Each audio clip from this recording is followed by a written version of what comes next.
আজ বানাবো আলু পটলের ঝোল চিংড়ি মাছ দিয়ে। দেখো তেল গরম হয়ে গেছে, আর এদিকে আছে দেখো চিংড়ি মাছ, পেঁয়াজ কুচি, টমেটো, কাঁচা লঙ্কা। আর এখানে এগুলোকে কী মাছ বলে বলো তো? কী মাছ বলে বলো তোমরা? এই মাছগুলোকে কী মাছের ডাকো, কী মাছের নাম দিতে চাও বা দাও আমাকে কমেন্ট করে। ওই চুনো মাছের আমি চচ্চড়ি বানাবো।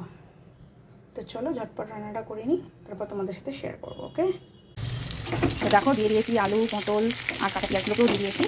দিয়ে ভালোভাবে নেড়ে চেড়ে একটু ভালো হয়ে এসছে। আমি এই মাঝখানে এই জায়গাটা একটু ফাঁকা করে নিয়ে এখানটাতে দিয়ে দেবো।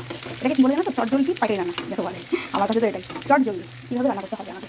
তো দেখো আমি মাঝখানে দিয়ে দিলাম রসুন আর আদার পেস্টটা। তো এইভাবেই নেড়ে ছেড়ে নেবো আবার 5 থেকে 10 মিনিট।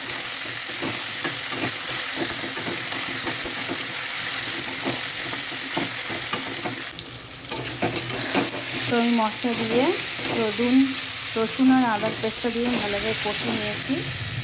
তো কষা নেওয়া হয়ে গেল, এবারে আমি দিয়ে দেবো নুন হলুদ। দেওয়ার পরে দিয়ে দেবো আমি টমেটো, কাঁচা লঙ্কা, চিংড়ি মাছগুলোকে দিয়ে দিলাম। এবার এটাকে সামান্য একটু নেড়ে চেড়ে ঢেকে রেখে দেবো 5 থেকে 10 মিনিট গ্যাসে ফ্লেমটা লো করে। তো দেখো আমি ঢাকনা তোলার পরে আমার কীরকম হয়েছে, কেমন সুন্দর মজে গেছে দেখেছো?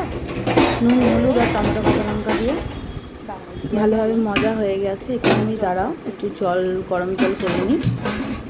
গরম জলটা হয়ে গেলে আমি গরম জলটা এই তরকারিটা দিয়ে দেবো।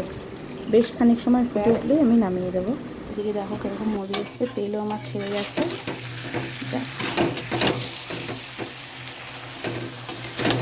নুন হলুদ টমেটো কাঁচা লঙ্কা দিয়ে বেশ করে আমার মজানো হয়ে গেছে। তো চলো এবার সামান্য একটু জিরের গুঁড়ো আর একটু মরিচের গুঁড়ো, আমি শুকনো লঙ্কার গুঁড়ো এবার আজকে অ্যাড করবো না, কারণ আমি শুকনো লঙ্কার গুঁড়ো দিয়ে আজকে রান্না করছি।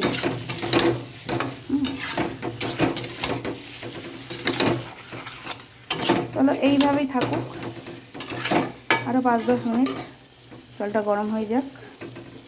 তারপরে দিয়ে দিলেই একটু ফুটিয়ে নামিয়ে নিলেই আমার তরকারি রেডি। গরম জল দেওয়ার পরে দেখো ঝোল আমার ফুটে এসছে।